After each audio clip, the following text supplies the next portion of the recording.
అంటే ఇక్కడ 50, 60 సంవత్సరాల కిందనే క్లబ్ డాన్స్ వచ్చినప్పుడు ఆ చర్చ వచ్చినప్పుడు అంటే ఇక్కడ ప్రజల ఆలోచన, అభిరుచులు అంటే ఇంకేం లేవిగ. అవే ప్రజల అభిరుచులు మన మీద రుద్దుపడతాయి. మీ మీద అభిరుచి రుద్దుపడుతుంది. ఉదాహరణకు మీరు ఎక్కడైనా చూడండి, ఒక 20 మంది అబ్బాయిలు నించుంటే అందులో 18 మంది బ్లూ జీన్ ప్యాంట్లు వేసుకుంటారు. ఎందుకు? ఒక 10 మంది అమ్మాయిలు ఉంటే దాదాపు 10 మంది బ్లూ జీన్ ప్యాంట్లు వేసుకొని ఉంటారు. ఎందుకు? అమెరికాలో, న్యూయార్క్లోనో, వాషింగ్టన్లో కూర్చొని మార్కెటింగ్ మేనేజర్లు డిసైడ్ చేస్తారు. ఈసారి మనం బ్లూ జీన్ ఇంట్రడ్యూస్ చేద్దాం ప్రపంచానికి. కొంతకాలం తర్వాత బ్లూ జీన్స్ విసిగెత్తినాయి.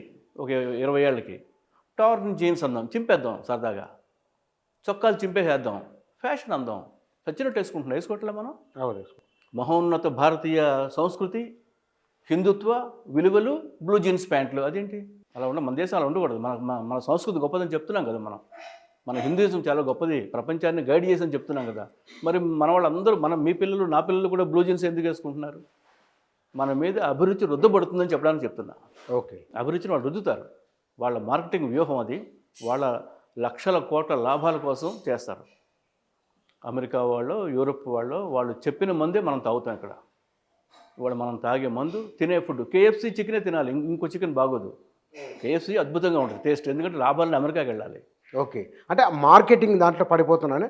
మార్కెటింగ్ వాళ్ళ ప్రయోజనాలు వాళ్ళగా రక్షించుకుంటారు త్రూ మార్కెటింగ్.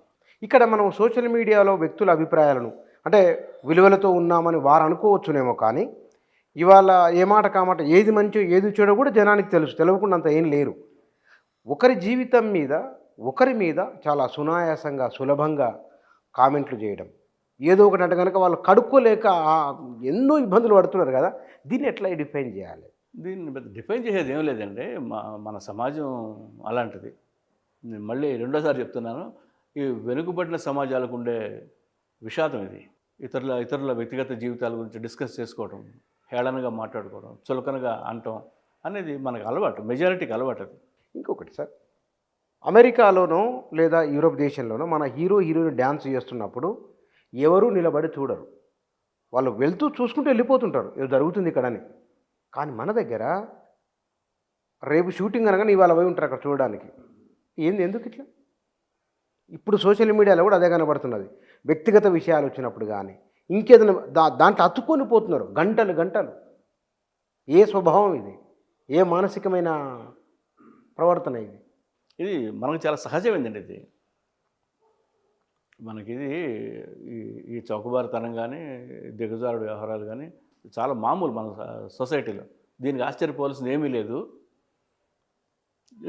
ఇలాగే ఉంటుంది. ఇది మారిపోయి అందరూ సంస్కారవంతంగా, మర్యాదగా మాట్లాడుకుంటారని నేనైతే అనుకోవట్లేదు. ఇలాగే సమాజం ఇలాగే ఉంటుంది. ఇంకొంచెం దిగజారుద్దని కూడా అనుకుంటున్నాను. దీని అన్నిటికీ ఒకటి మన సమాజపు వెనుకబాటుతనము, 2 డబ్బు కుప్పలు తెప్పలుగా వచ్చి పడిందండి. మనం గతంలో మాట్లాడుకున్నాం. 5,000, 10,000 ఉండే ఎకరం భూమి 25 కోట్లు, 30-40 కోట్లు అయిపోయింది. అంత డబ్బు వచ్చినప్పుడు ఇలాగే ఉంటుంది సమాజం. ఎక్కడి నుంచి వస్తుంది ఆ డబ్బు? ఎక్కడి నుంచి వస్తుంది? అదే in the name of development. ఒకడు ఎయిర్పోర్ట్లు కొడతాడు, ఒకడు ఆర్ఆర్ఆర్ వేస్తాడు, ఒకటి అవుటర్ రింగ్ రోడ్డు అంటాడు. ఏదన్నా సరే సిటీకి 50-60 కిలోమీటర్ల దూరంలో ఉంటుంది. అంటే నువ్వు వెళ్ళాలంటే కారు వేసుకునే వెళ్ళాలి, కారు వేసుకెళ్ళాలంటే నువ్వు పెట్రోల్ వాడాలి. ఇదంతా ఒక సిస్టమ్. ఇది క్యాపిటలిస్ట్ మోడ్ ఆఫ్ డెవలప్మెంట్. ఇది అంటే కారు కొనాలి, దానికి మళ్ళీ పెట్రోల్ కొనాలి. ఇది డబ్బు గలవాడే బతికే ఏర్పాటు. పేదవాడికి ఇక్కడ ఎవడు సౌకర్యాలు కలిగించడు. లేకపోతే ఇప్పటికీ తెలంగాణలో రైతులు, చేనేత కార్మికులు ఆత్మహత్య చేసుకుంటున్నారు.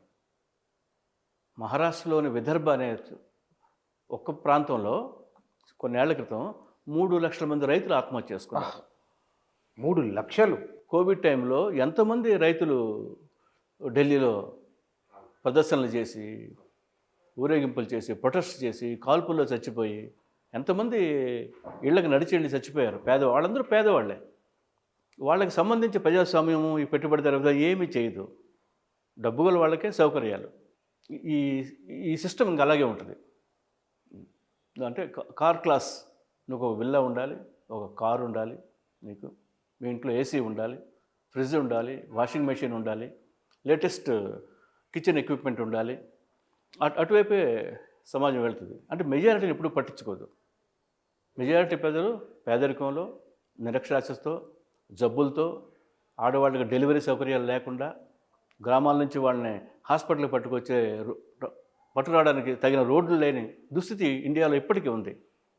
మనం 77 ఏళ్ల స్వాతంత్రం చెప్పుకుంటాం కదా, అంతకంటే బోగస్ ఇంకేముంది? ఇంతమంది ప్రజలను ఇబ్బంది పెట్టి, ఒక్క ఆంధ్రప్రదేశ్ తెలంగాణే కాదు, కేరళ అంతే, బెంగాల్ అంతే, బీహార్, యూపీ అయితే చెప్పనలవి కానీ పేదరికం, కులతత్వం, హత్యలు, రేపులు, బాధితుల్ని పట్టించుకునే దిక్కు లేదు.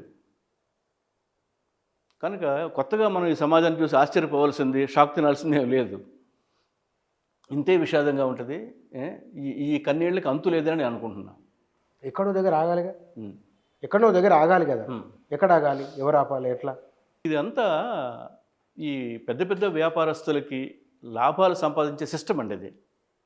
నేను సీరియస్గా ఫీల్ అయితే తప్పితే ప్రజల సంక్షేమం అనేది ఊరికే ఎలక్షన్లో గెలవడానికి ఒక మంచి స్లోగన్. షుగర్ కోటెడ్ పిల్స్ అంటాం కదా, అలాంటి కొన్ని మంచి మాటలు అనమాట.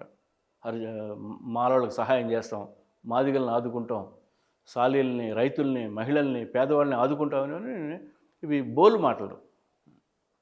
ఏదో కొంత చేస్తారు. అది కూడా ఎందుకు చేస్తారు? రేపు పొద్దున ఎలక్షన్లో గెలవాలని చేస్తారు. గెలవాలన్న ఆప్షన్ లేకపోతే అది కూడా చేయరు.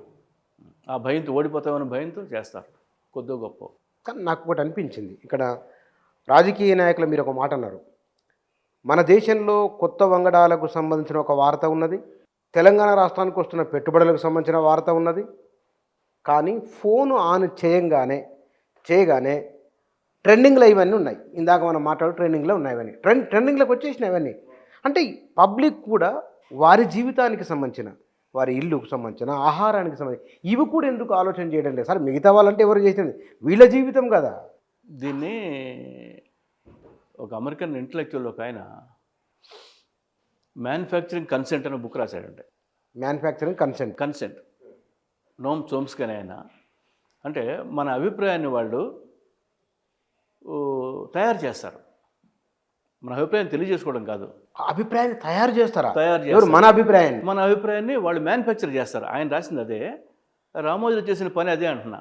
ఎన్టీ రామారావు లేకపోతే మీకు గడవదు, ఆయన గెలవకపోతే ఆంధ్రప్రదేశ్ నాశనం అయిపోద్ది అని మన అభిప్రాయాన్ని ఆయన మౌల్డ్ చేసి, అది ఆయన అభిప్రాయం, ఆయన సొంత ప్రయోజనం, స్వప్రయోజనం, అది మన మీద రుద్దాడు. ఆయన సక్సెస్ఫుల్గా రుద్దాడు కనుక ఆయన హీరో అంటున్నాం ఇప్పుడు. అది అలా మనం ఏం తినాలో వాళ్ళు డిసైడ్ చేస్తారు, మనం ఏం బట్టలు వేసుకోవాలో వాళ్ళు డిసైడ్ చేస్తారు. మన బిడ్డలు ఏ కాలేజీలో చదువుకోవాలి, 2 కాలేజీలు మనకు ఉంటాయి, నారాయణ, చైతన్య. మిగిలినవి కాలేజీలే కాదు, మిగిలిన వాళ్ళు టీచర్లే కాదు, మిగిలిన వాళ్ళు అధ్యాపకులు కానే కాదు అనే విధంగా తయారు చేసిన మీరు అంటారా? ఇట్ ఈజ్ మ్యానుఫ్యాక్చరింగ్ కన్సెంట్ అని నోమ్ చోమ్స్కీ రాసి చాలా ఏళ్ళైంది. గ్రేట్ ఇంటలెక్చువల్ ఆయన. అదే జరుగుతుంది. అదే వ్యాపార సూత్రం. మీరు కోకోకోలాయే తాగాలి సార్, కేఎఫ్సీలోనే తినాలి, ఫలానా కారే కొనుక్కోవాలి అనేది. ఫలానా వీడియో చూడాలని ఎవరు చెప్పారు? ఫేస్బుక్లోనో, వాట్సాప్లో. ఇదంతా పార్ట్ ఆఫ్ కమర్షియలైజేషన్. కదండి. మీరు అమితాబ్ బచ్చన్ సినిమాయే చూడాలి, ఐశ్వర్యరాయే మన నేషనల్ హీరోయిన్ అని రుద్దారుగా మన మీద. మీకు ఛాయిసే ఉండదు. ఇదంతా ఈ కమర్షియలైజేషన్లో పార్ట్ అండి. అది ఒకళ్ళని పెద్ద స్టార్ని చేయటం, వాటి చుట్టూ పెద్ద బిల్డప్ చేయడం, అమితాబ్ బచ్చన్ లేకపోతే ఈ దేశానికి ఇంకెవడో లేనట్టుగా మాట్లాడటం, అది బుల్షిట్ కదా. ప్రతి రాష్ట్రంలో గొప్ప నటులు ఉంటారు, చాలా గొప్ప యాక్టర్స్ ఉంటారు మనకి. అంటే ఏ రంగంలోనూ ఇలా చేయటం. కానీ ప్రపంచంలో ఇలాంటి వాతావరణానికి భిన్నంగా ఉన్న దేశాలు కానీ, ఉన్న మీడియా కానీ, అది సోషల్ మీడియాను ఒక తరీక మీద వాడుతున్న వాళ్ళు, హామ్ చేసే కంటెంట్ను వారిగా ఇది వద్దు, చూడొద్దు అనుకునే ప్రజలు ఉన్నారా భూమి మీద? ఏ దేశంలోనంటే ఎక్కడన్నా? అది సాధ్యం కాదండి. అది అంటే చైనా లాంటి కఠినంగా అమలు చేసి ఉరిశిక్షలు వేసేంత దారుణమైన చోట కొంచెం భయపడే చూడరేమో, కానీ దీన్ని ఆపడం సాధ్యమయ్యే పని కాదు. It is next impossible. ఎందుకంటే అన్ని చోట్ల ఈ ప్రజాస్వామ్యం ముసుగులో క్యాపిటలిజమే రూల్ చేస్తుంది కనుక మనకి మరొక గత్యంతరం లేదని అనుకుంటున్నాను. గత్యంతరం లేదు. దీంతోనే we have to live with it అంటామే, దీంతో బతకాలి అంతే. ఈ నాన్సెన్స్ ఇంకా నాన్సెన్స్గా మారుతుంది. ఈ కోతిపుండు బ్రహ్మరక్షసి అవడం ఖాయం అని నేను అనుకుంటున్నాను. ఇంకా పెరుగుద్ది ఇది. ఈ పిచ్చి ఇంకా ముదురుతుంది, ఇంకా 1000 రకాలుగా విస్తరిస్తుంది, ఇంకా వ్యాపిస్తుంది.